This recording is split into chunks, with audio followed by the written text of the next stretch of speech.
Okay, so loose one, MN.B.R.T coming here. I am with Randy. Randy has some things happening on his property. He's located north of Black Duck, Minnesota. And I thought it'd be kind of cool for you guys to kind of hear all that's kind of been going on here. We're just going to start from the beginning. And Randy, how long have you had this property? Since '79. Wow, 41 years. Yeah, yeah. It's a good year. Yeah. And before any of this even happened, I mean, we've all heard about Bigfoot folklore and stuff like that. Yep. I mean, it's something that you talk around, it's scary kids around campfires or something. Yep. You know, so I mean, you probably kind of grew up with the same thing as well, but really paid no mind or attention to it. I paid no attention to it, and I didn't, not that I didn't believe, or did believe, I didn't even think nothing about it. Exactly. Yeah. And that's, you know, just the way it is. It's just the way it is. But your whole world had a paradigm shift. Yes, it And did. it started off, I want to say, probably very subtly, and you just started kind of picking up on things. Yep. When did all of this started happening for you? Okay, in 2013, I'm a big hunter, I go hunting all the time. After deer hunting, I always go back Go ahead. I'm just in going the state land back here, behind the house back here, because I want to see where all the deer go during all the high hunting pressure. All right, so I walk back there, and I do a lot of walking. And I'm walking back in the woods, back in the state land, and I call it a blood massacre. I come across this blood. It was about a little over a foot wide and about 20 feet long, sprayed on the trees and stuff.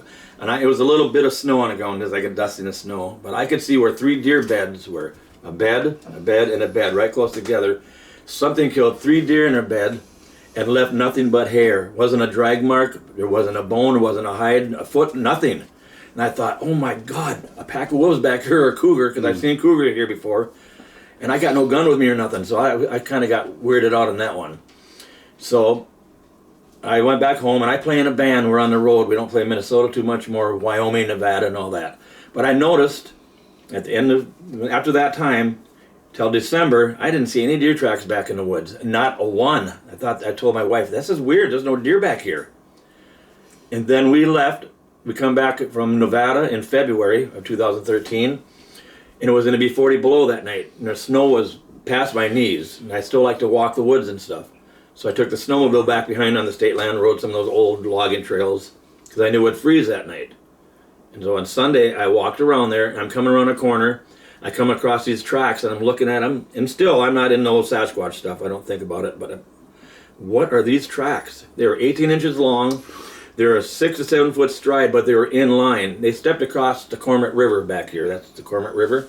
They stepped across it. I followed them as far as I could, and I couldn't follow them no more. The snow was too deep. So I had other people looking at them, and I looked at, then I'm thinking Sasquatch or Bigfoot. I put sticks in them, and I got pictures of the tracks.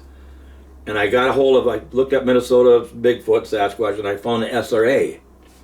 So I sent my pictures to them, and Jim Hebb calls me back, says, Randy, you got a Squatch. And that's how this all started. From the deer kill. And here's the thing. And then on Monday, I went back there again, and there was deer tracks back in the woods. So that thing had left. But it had come from a cedar swamp. There's this big cedar swamp back here. Yeah, there's something going on with them in cedar swamp. Yeah, I guess it's warmer there. They can bed down there, and it's warmer, I guess. Less bugs. Cedar is actually a natural bug repellent, too. Oh, is it? For mosquitoes, at least. And yeah, I mean, so when we've had activity, when we're doing that filming that for finding Bigfoot, that wood knock was actually, I think, coming out from a cedar swamp as well. Oh, really? Yeah, so that's really cool. There's just something going on with cedars. Now, fast forwarding it, all this started in 2013. 2013. Yeah. Okay. So it's been just little things. What happened in 2014? It looks like a lot more just kind of happens and happens and happens. Yeah. Well, I got those tracks there I found. Okay. And it's here. And then they told me to look for structures. I never knew nothing about structures or X's, but I have a lot of them. I mean, a lot. Now, when you say structures, I mean, to me, but for those who, you know, don't know a whole lot about what could be possibly going on with all of this, what is a structure? The structures I find back there, they're X's, like this, There might be small ones or big ones, but there's no root base, and they're poked into the ground. And they're sticks that's didn't fall that way. They're not wind blowing. So a lot of these branches and trees, they didn't grow from the ground up. No. They were placed there and stuck in. Stuck in, yes. Manipulated into Manipulated the ground. in. I got teepees back there.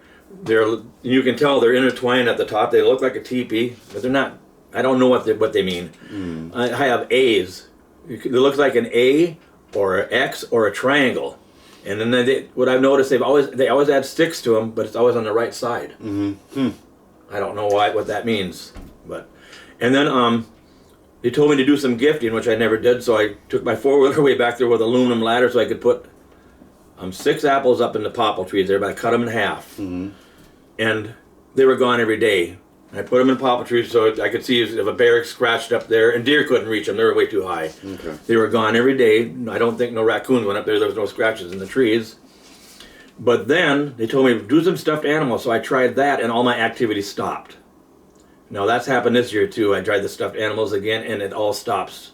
When I take the stuffed animals away, it all starts up again. Ain't that just, I mean, wow, that's sometimes they like the stuffed animals, sometimes they don't. I guess these ones don't. These ones don't, and then I put a white chalkboard out there in the woods here, and I drew a picture of myself, put it to the tree where my peanut butter, where I'm gifted now, and I left a marker there, and I said, you guys write on this here.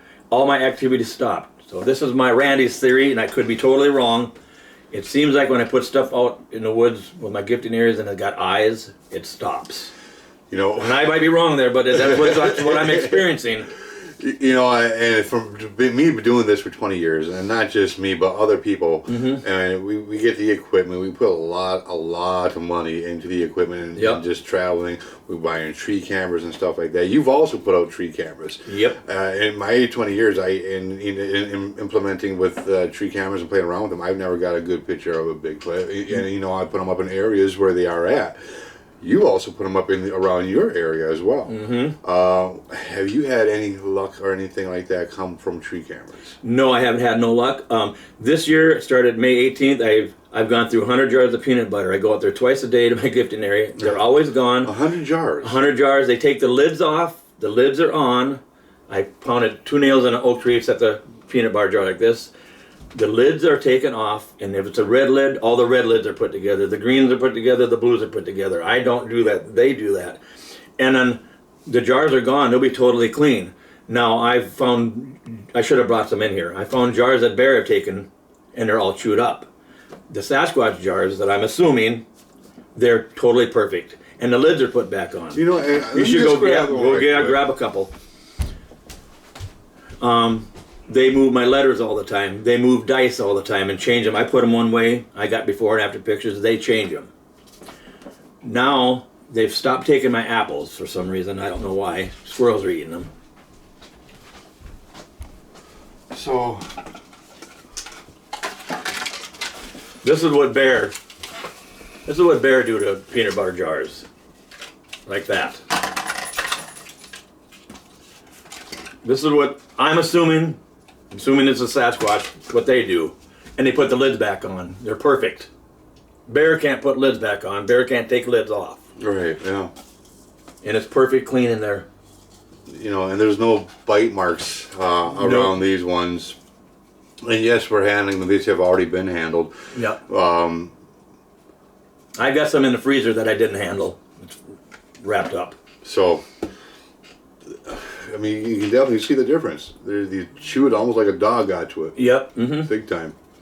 And now, a lot of times I don't find the jars. I don't find them at all. I haven't found 100 jars. I just found a few of them. Somewhere there might be a stash. There might be. Now, here's another thing. I've got over 25 deer skulls that I found in a general pile.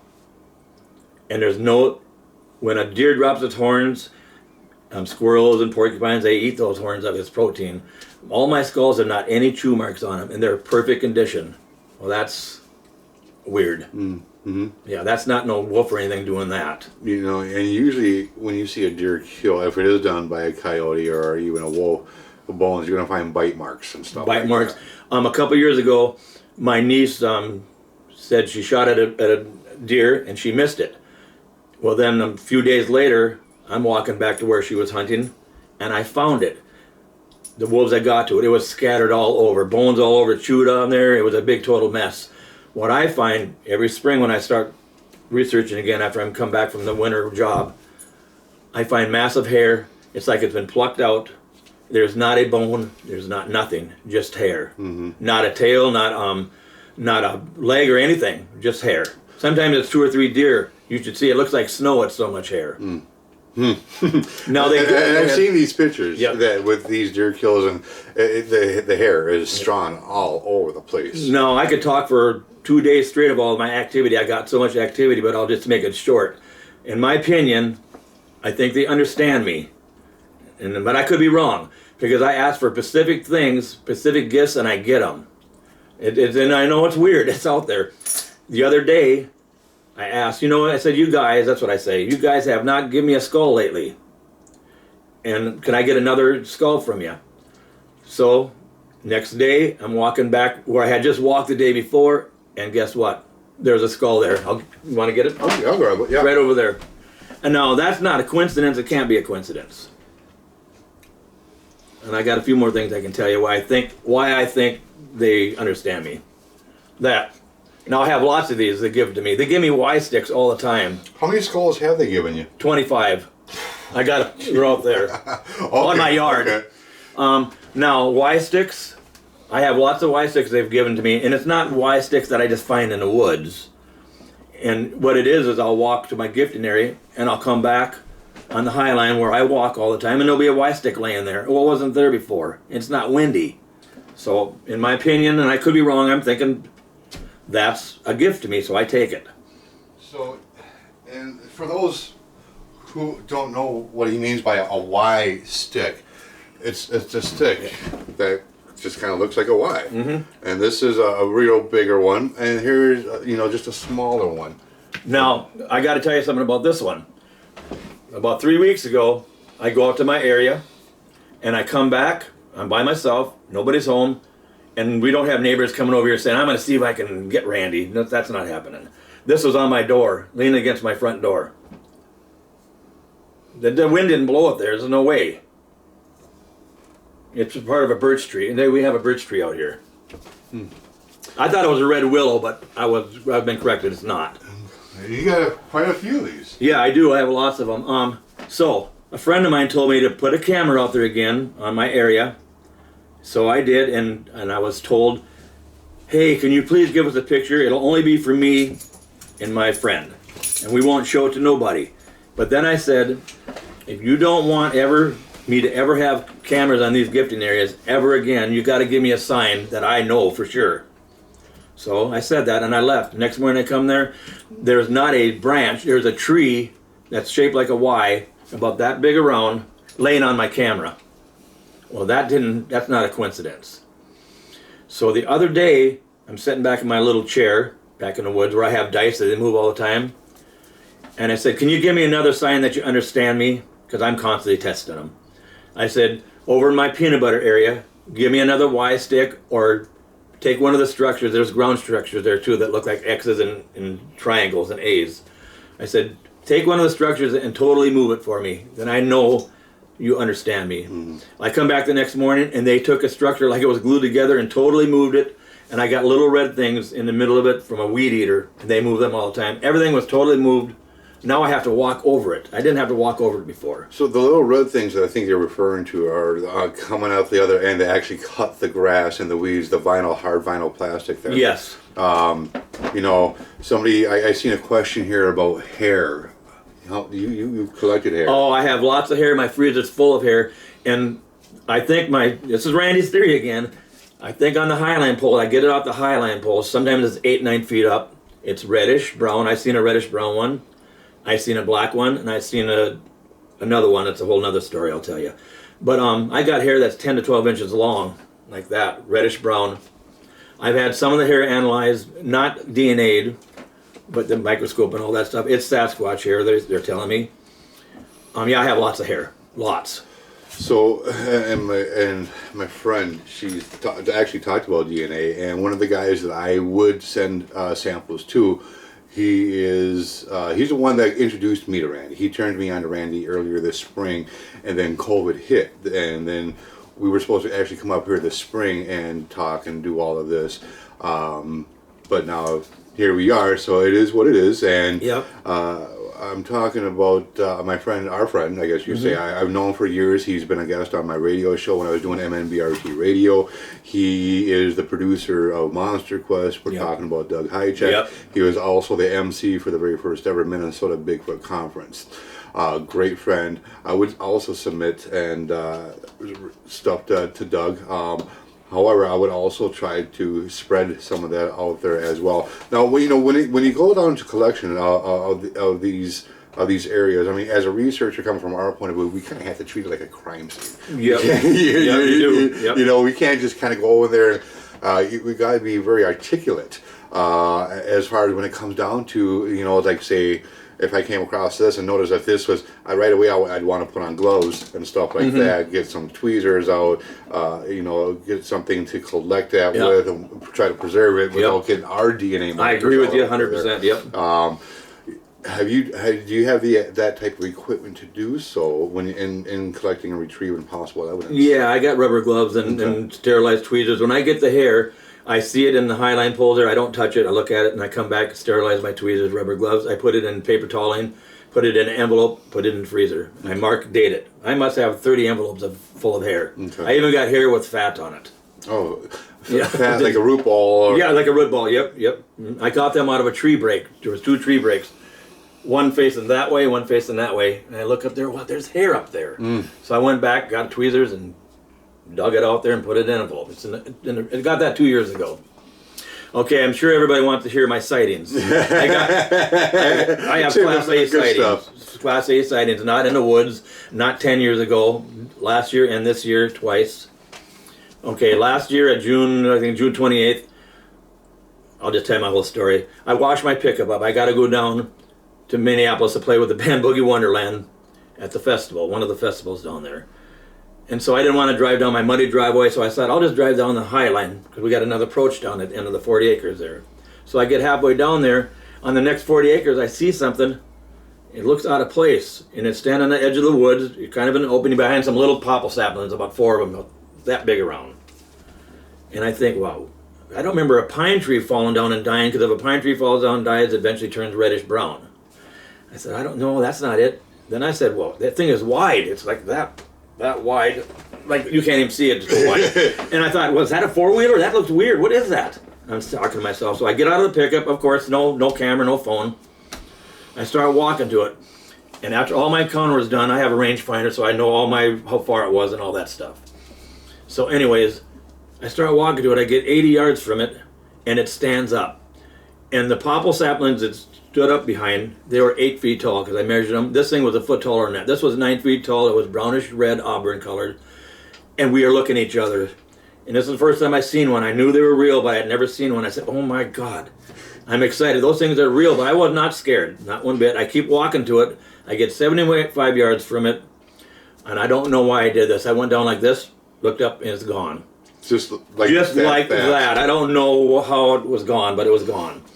So I go down there and search around, and a friend of mine, Ron Shaw, he got lots of stuff too. He lives 2 miles as the crow flies west of me. I called him over. He said, we got to look for tracks. Well, we found tracks. So I got a nice cast in one, and he found the trackway, and it went back in the woods where it was standing by. So that's that encounter. Now this year, my wife had to go up and help her daughter paint her bedroom. And I had the granddaughter Bristol and the 4-year-old Madison. And I don't ever talk about Sasquatch to them. I never brought it up to them. I said, when she left, my wife, she said, don't take those girls out to the woods. What's Grandpa do? Yeah, I said, no, I won't. And a couple hours later, I'm kind of bored. I said, hey, let's take a walk down the High Line, just to take a walk. And I leave my house, and I get halfway up the little crest of the hill, not too far from 100 feet from the house. I said, I forgot my phone. I said it to myself, I don't need my phone, we're just walking, I'm not doing no research and stuff.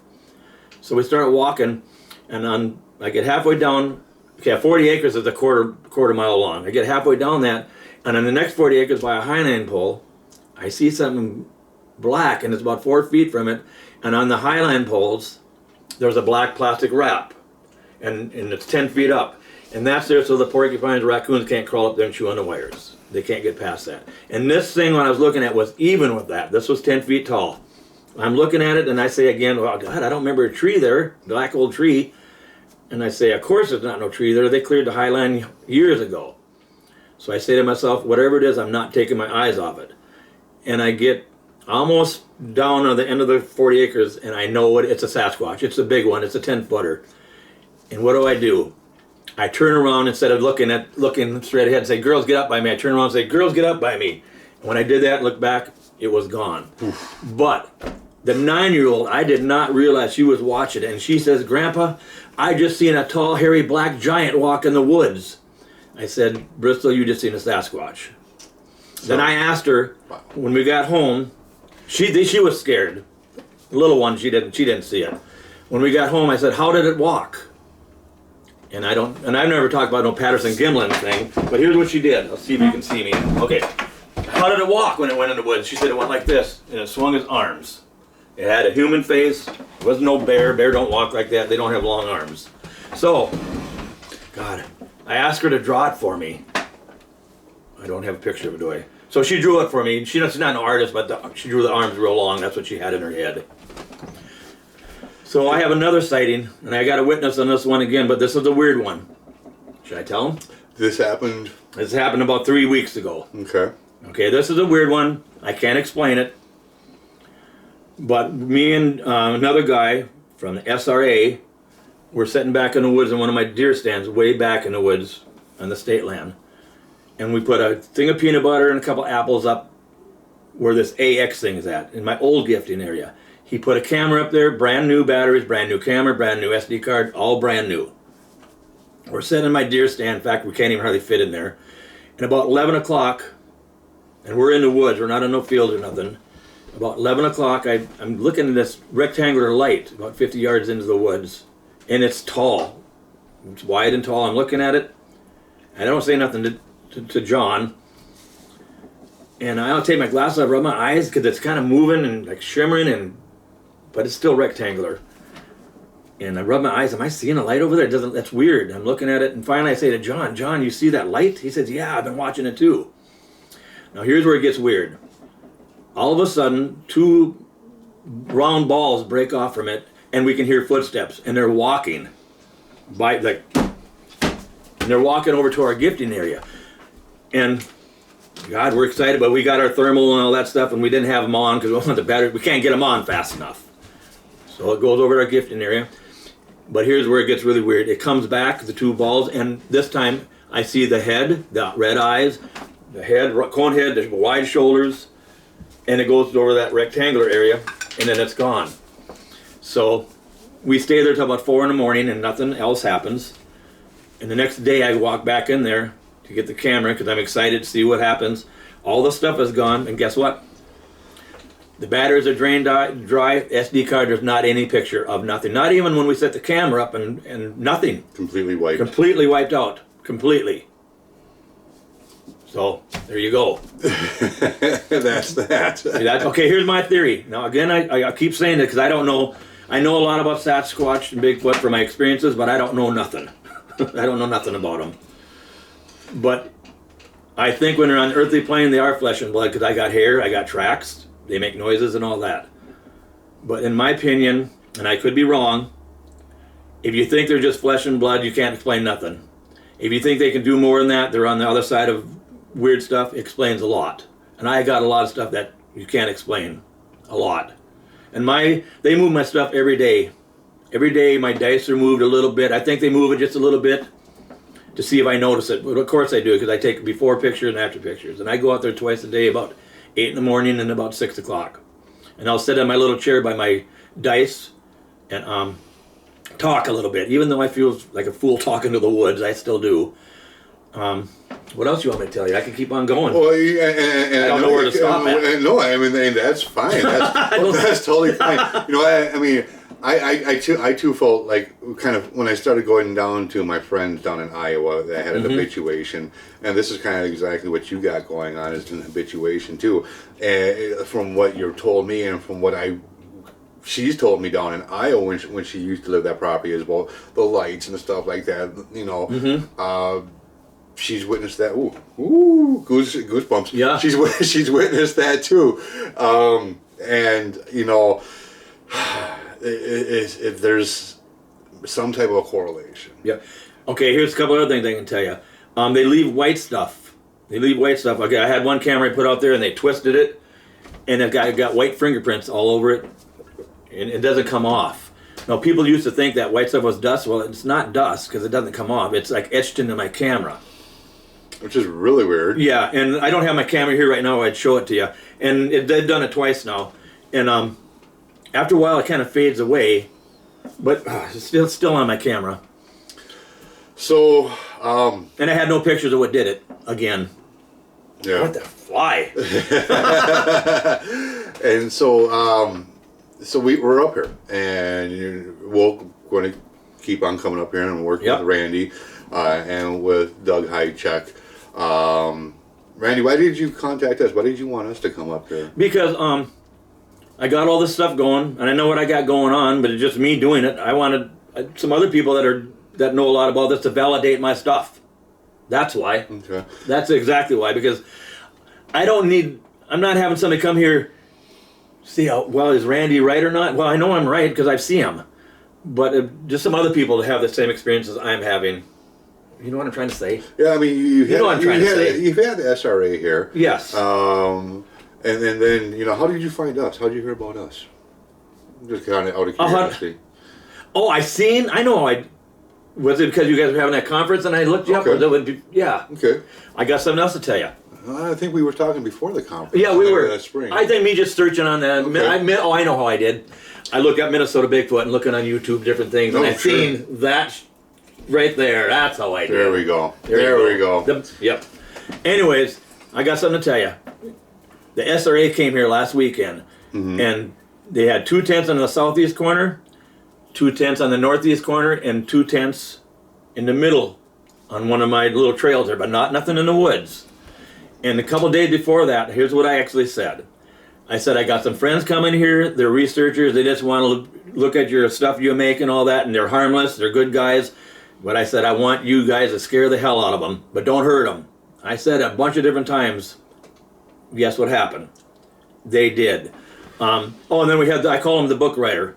Mike Quast was here, and he stayed in my house. And Mike Quast he was the 3rd speaker at the Minnesota Bigfoot Conference. Yep. Anyways, Friday night, in the southeast corner, the 2 tents there, something came to their tent and kept walking around their tent, hiding their tent, but it smelled so bad, they got sick smelling. It was a real bad smell. They were scared. They didn't get out and look. They just listened to it. Saturday morning, about 7, the other 2 tents on the northeast corner, they were both in their tents, and at 7 in the morning, they have a cooler sitting on the ground. They heard the lid opened off the cooler and set on the table, and something rummaging through all their stuff.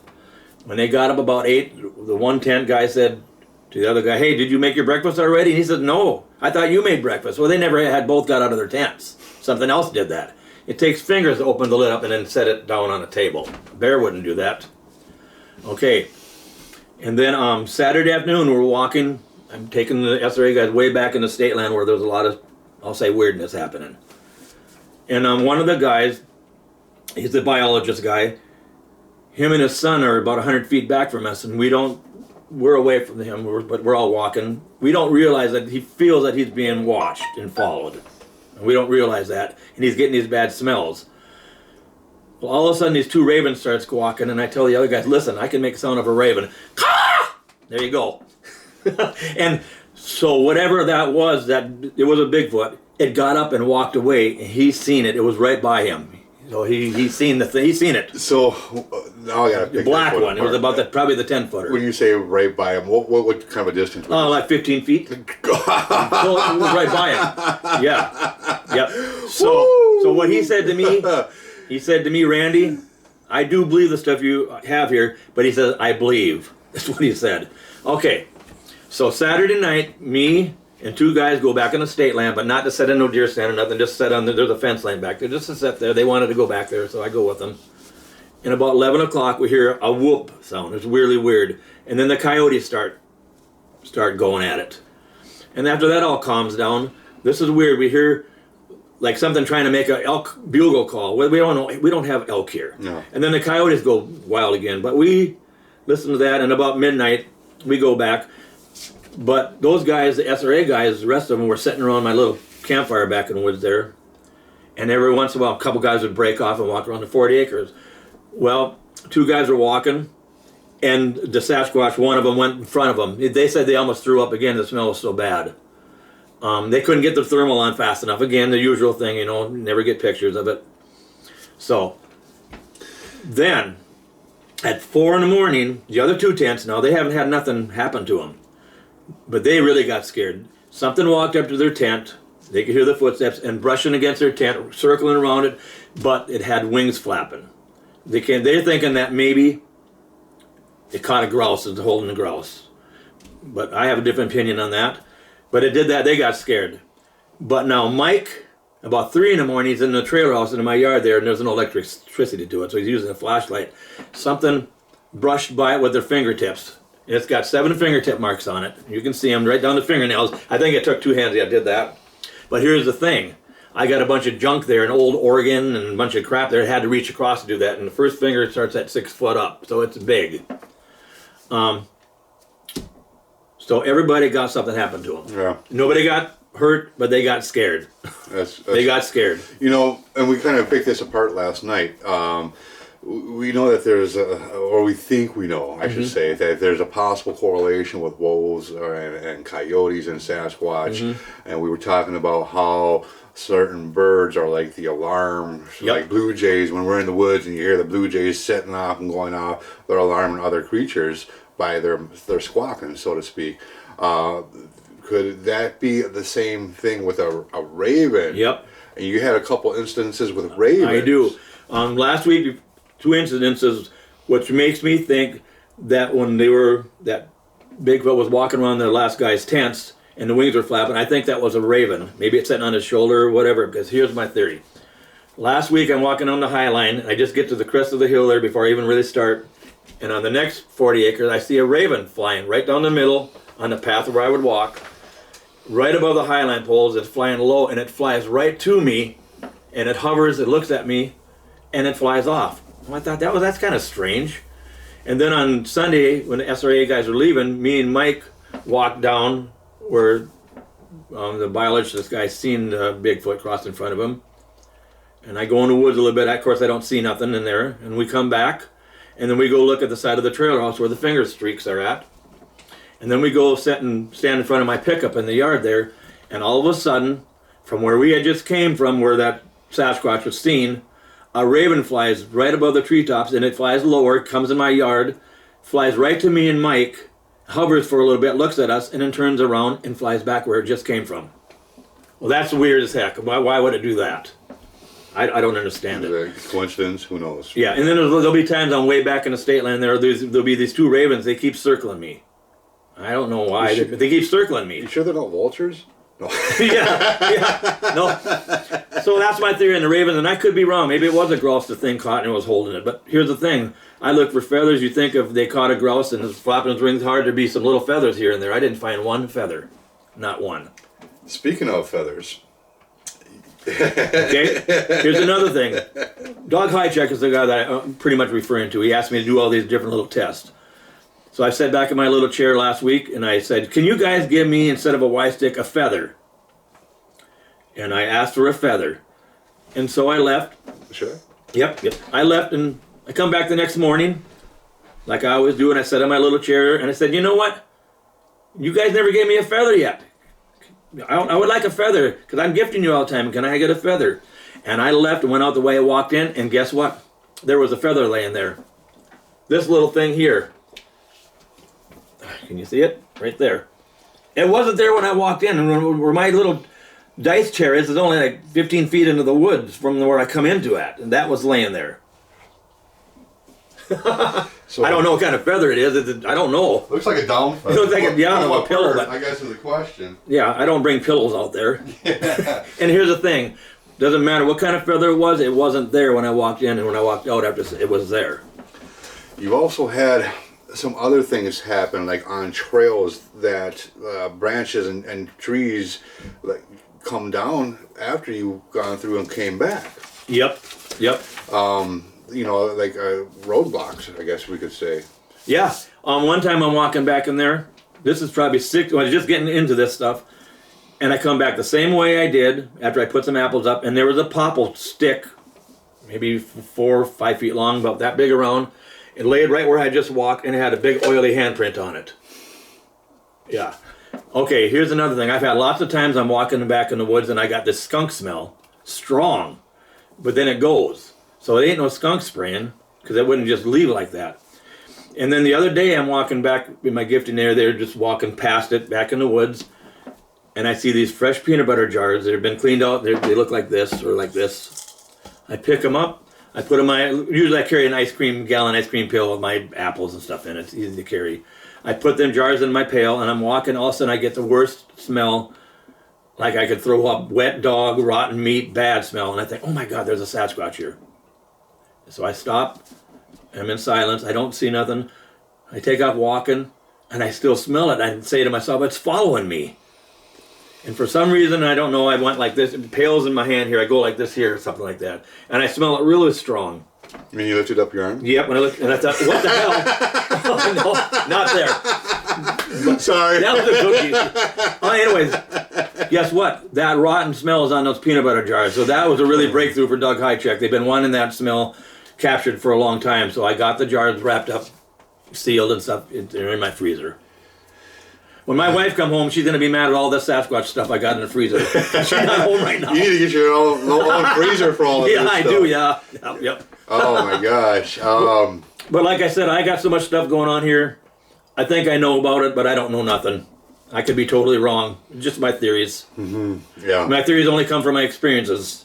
That's where I get them. Yeah, theories and opinions. Right, my opinion, it doesn't mean I'm right. Yeah. Absolutely. I agree with you, Crystal. You should. That'd be great. So You can read that from there? Yeah. Yeah, good. I can't read that. She goes, Abe. And Crystal, I've known her for. She's part of what we call the Fab Five when we went out to the Patterson Gunman Film site. Oh, you went there? For the 50th anniversary. Oh, that's neat. Yeah, she's a great friend. I got one thing to tell you. People say, I should go out there. Yeah, you know what? I can't go out there by myself at nighttime and sit all night long. I want to do it, but I don't know what I'm getting myself into because I know they're here and I don't really know what I'm getting myself into. I do know they know me. I never got hurt yet. I never got scared, but it's weird to me. Mm-hmm. I mean, how deep you want me to go into this? You can do it.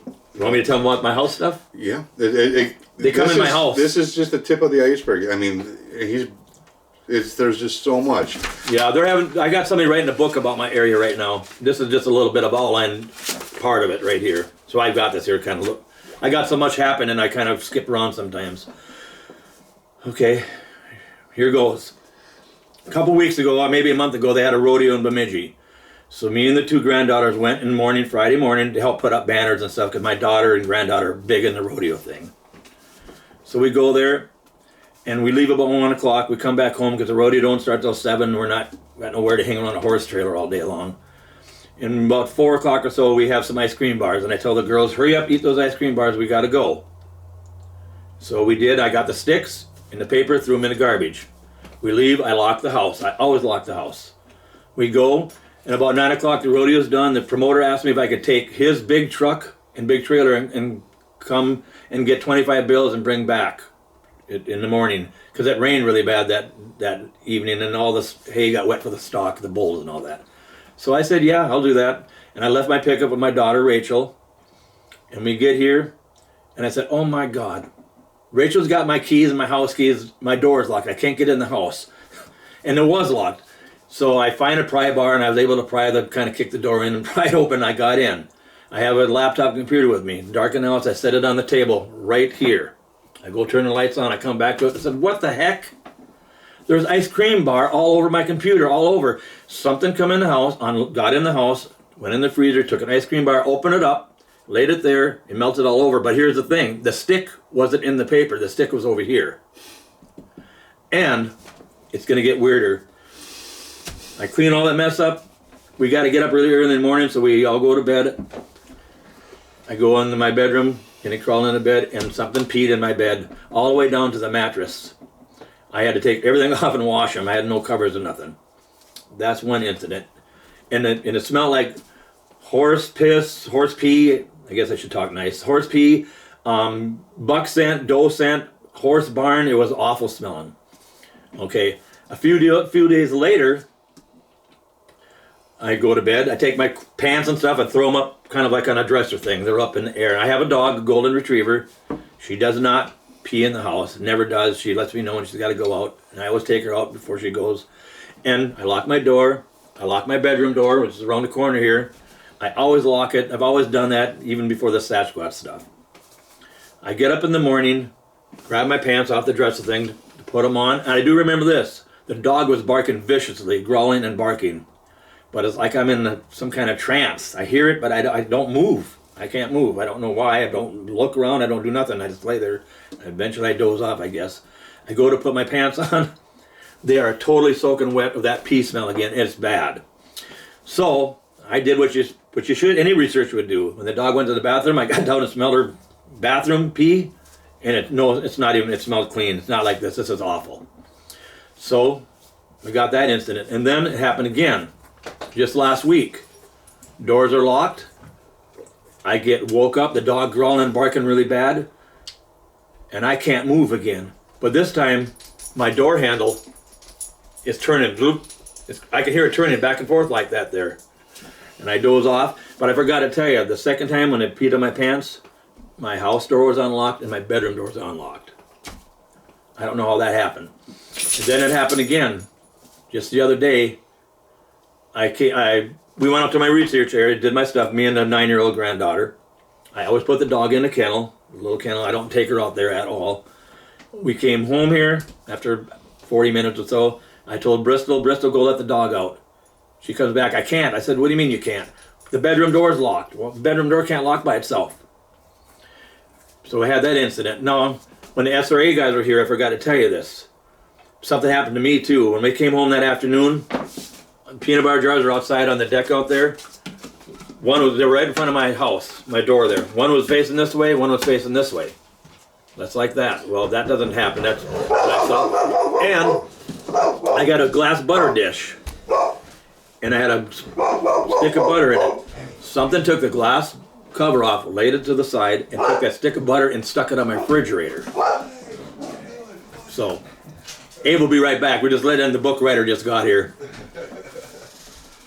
So, I don't know what to tell you, but it's happened, and that's my experiences, and I have a lot more. I could keep on going. A lot of stuff. Yeah, I know. You know, something that's really, really interesting is that you have happened what a lot of people that have habituations happen. You have them come up and hit the side of your house. Okay, 2 years ago, or a while ago, the SRA guy said, Randy, when you walk out in the woods, you got to announce yourself. You got to say who you are and all that. And I felt done doing it, but I went back in the swampy area and I announced myself. I said, hey, you guys, it's Randy. I'm just letting you know who I am, and I'm just looking at your stuff. I'm harmless. I don't mean no harm or nothing. So I did that. I did that about 12 times, quite a bit. And I come home here, and they also told me, take my phone. I don't have a GoPro. Take my phone and take pictures like this every once in a while. So I did that. So I get home, sitting here, the TV's off, nobody's here. I'm looking at my pictures. All of a sudden, I see 3 Sasquatches in one of my pictures. I get excited. Oh my God, look at this. I got something. When I said that, there's something knocked on my side of my house so loud it like shook the house. 3 knocked. And I say, oh, there's somebody at my door. It startled me. So I get up to take a couple steps, and it says in a female voice, Randy! Just like that there. I go to the door, open it up, there's nobody there. There's nobody. We live out in a rural area. There's nobody coming up to my door, knocking on it, and running off. Rule that out. You know, the funny thing, I was actually talking with Randy on the phone. He had his granddaughters here, and he goes, "Oh, somebody's at my front door," and he had to give me he said, "I'll give you a call back." And I witnessed that when it happened, and he said, "Nobody's here." I went to go check, and I got goosebumps right now. So did I. And there's nobody here. I'm like, oh my gosh. So that's really, really cool. So a guy who I've known of for like quite some time. He just came up and came in, and I'd like to introduce a lot of you guys to him. He was the third Minnesota Bigfoot Conference speaker. We're right up in here. You guys, ladies and gentlemen, this is Mike Quast. And Mike is a native Minnesotan here. And I'll just hop right over your shoulder here. They had a great presentation at the very first ever Minnesota Bigfoot Conference. So, I mean, it's good that we're tackling this from a different point of views, I guess you could say, as far as from the SRA, the MN.B.R.T, independent researchers. We got, I mean, it's a good idea to have all these different networks and stuff like this for documentation of something that could be really big, I guess you could say. Mike, now, what is your involvement here? We know that you're in the process of another book, buddy. But as far as Mike is a great documentary, he does great documentation and stuff as well. For those who don't know you, Mike, I guess let's start off with this. Can you kind of introduce yourself and kind of give your idea for those who missed the Minnesota Bigfoot Conference? I'm shaking fingers now. I don't know. I get it. It's COVID season. How did you get involved with all of this Bigfoot stuff?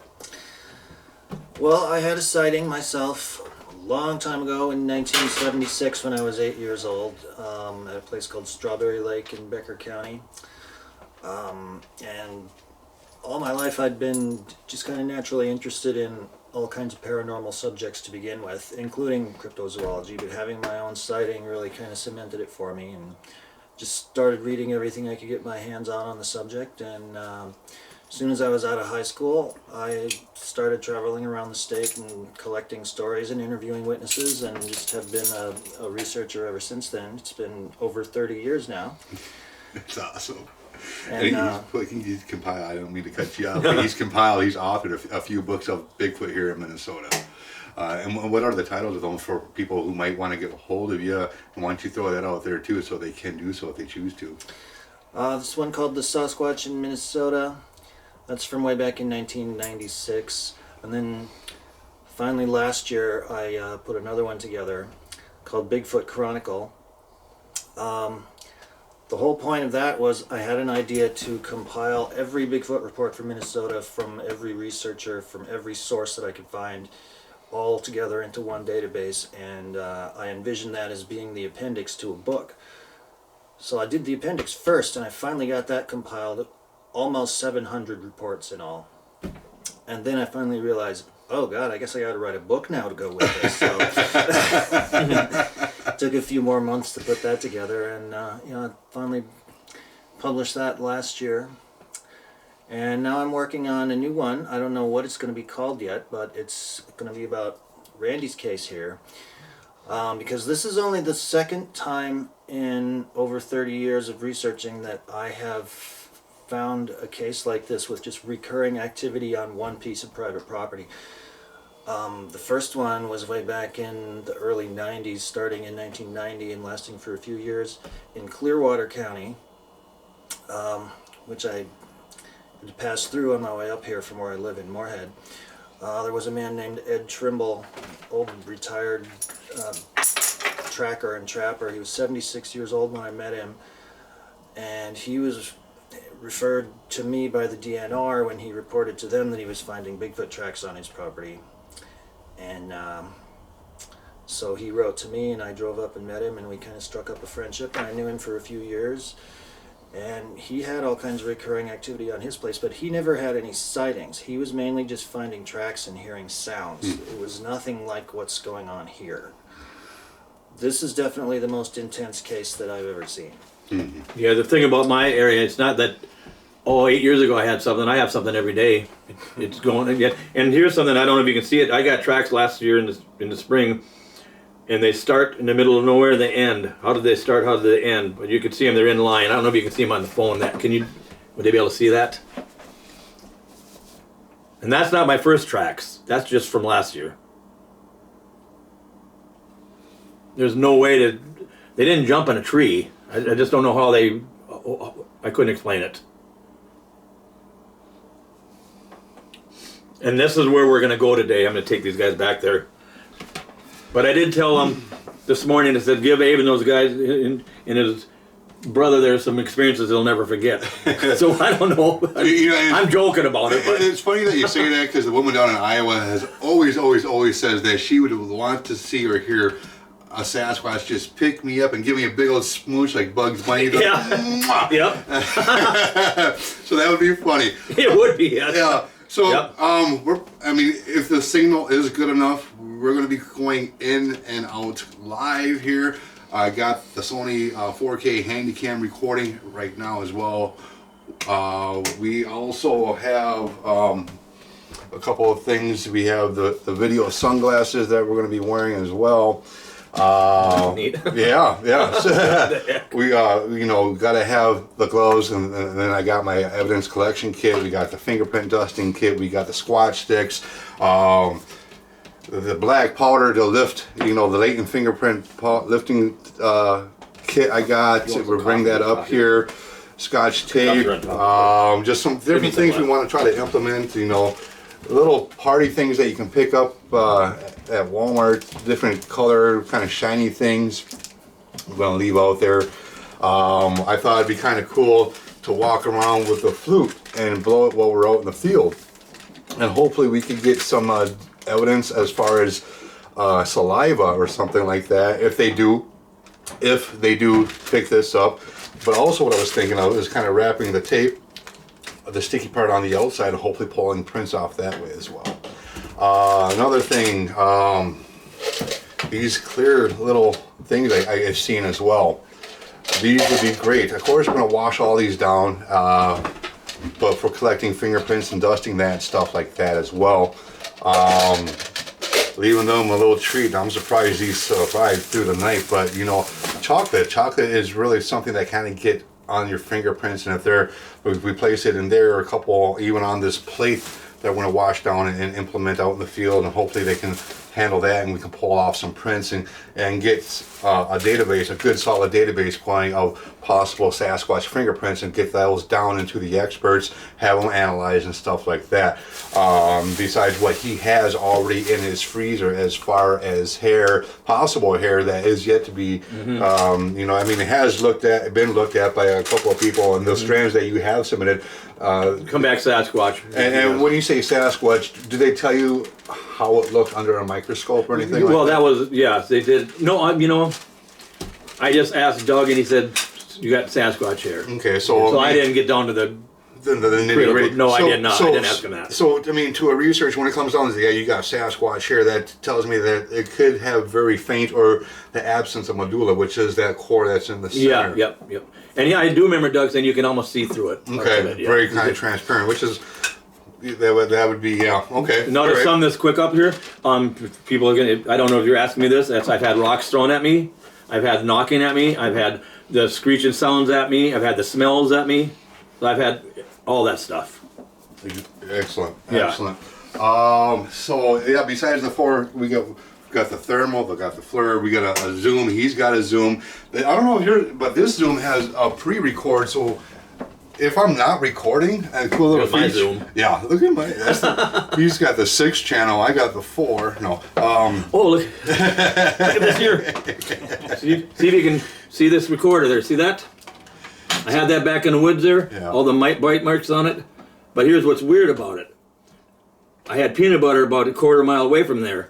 The lid was laying by my recorder. This recorder was out of the bag. This was off, and all the batteries are out of it. Now, I don't know what did it. Yeah. I don't know. Yeah. Why would my peanut butter lid be laying by my recorder when it was a quarter mile away? This was a quarter mile away from my gifting area. Yeah. So that made no sense. I don't know. That's just something odd. Yeah, something odd. Can't really attribute that to like something, but somebody did bite it up. No, yeah, and it still works. Totally agree. It still works. I was going to say, but with this Zoom, it has a pre-record, so if it's on and we hear a sound, I could capture that sound from pressing the record button that already happened. Makes sense? So, no. So like if you just said no and I pressed record, it would have picked that up. Oh, okay. Oh, I see. Yeah. So, I see. Yep. That's a cool little feature there. Yeah, it is. I Zoom. don't think this has that. Nick, my brother, he's already out in the field right now, kind of walking around, and other than that, you guys just stay tuned to MN.B.R.T TV and our YouTube page here as well. And you guys, it's going to be a fun weekend. And you know, I wanted to point this out too, as far as our approach here, and I talked about this with Randy, is to kind of go in and slowly build the trust, kind of like a Diane Fossey approach, what she did with the gorillas, and get that going on, and have them. Hopefully, they've already accepted Randy. Hopefully, they would feel more comfortable with us and Mike here as well, to the point where we can have closer interactions, and you know, hopefully something bigger will come out of this. What it is yet to be known. But if we all can network and work together for the greater good, that's what it's all about, you guys. I've gone through over 100 jars of peanut butter too. Yeah. I'm buying stock. So they're gonna sponsor me. Jif is. No, no. They should. Yeah, they should. Right. Yeah. No, they seem to like the honey one. That's the ones I usually put out there. No, they like all of them. They're always gone. And a lot of times the jars are empty jars are stuck on a branch of a tree upside down. So bear don't do that either. That's all we got. That's all I got for you guys right now. So, you guys, yeah, just stay tuned, and we will be hopefully cutting in and out the signal up here. I don't know. Well, I'm able to use his Wi-Fi, so that's why we're doing this live video right now. But again, we got the Sony H4K camera, and we'll be doing everything as far as walking around the property, looking at the skulls that you guys heard of that he's been gifted. He'll be, I'm sure, walking the property here a little bit later, saying this is what happened here, this is what I did here, and stuff like that. So it's all about documentation, proper documentation, evidence collection, and hopefully building that trust with these. So until later, you guys, talk to you later, and squatch on.